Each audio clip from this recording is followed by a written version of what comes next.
of the interview question is, so in that particular organization, they are using only the Edge.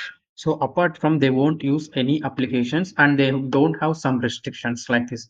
For example, in some organizations, they are using this Chrome for developing the bots for web automations, and some organizations only specific, they stick with the only the Edge application. So they asked me the one question.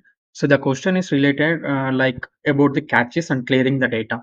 So they're not allowing the incognito mode. Basically, when you go and check here, so you can see this new private window. So which is nothing but as an incognito window. So if you do something XYZ things here, so after when you're closing this browser, so it will close automatically and clear the catches everything. So interview asked me the question like this. So I don't want in organization they are not allowing for the incognito mode, but they want to clear this cache when they are closing this browser. So for example, I did some activities here. When I opening the next time, here I'm getting the one pop-up like restore the web pages or restore the pages. So he want to avoid that. When you open that, he want to avoid that. So now we'll try to explore how we can avoid that. The first step is go to this here three dots. After that, settings. Once you done come to these settings, then go to this privacy and set here.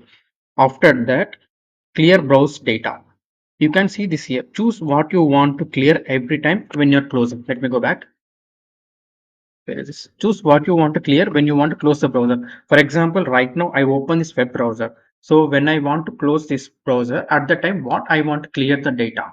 So just go to that. You want enable these options. Which options are required for your project? So you can just enable those things and it will clear the things. Then our the pop-up which pop-up you are getting here now, restore pages or restore web pages, it got cleared. So for example, you want to do for the Chrome, this is a one web page. This is a one link which I will provide in the description. Go and check here. All the things are available for the browse clear hatches. So do the same settings here. So if you want to do for the Chrome, so they mention here like Chrome. Let me check where they will. So just check on the top side of Chrome and you will get this thing. Or else you can see here Chrome. So for Chrome, how we can clear this data. So this is for Chrome settings. So this is a way how we can avoid this unnecessary, not unnecessary pop-ups when you are opening the web page and it's asking this restore pages. So we can avoid these things. If you enjoyed this video and want to see more like it, make sure to hit that like button, share with your friends, subscribe to our channel, and don't forget to turn off notifications so you never miss an upload.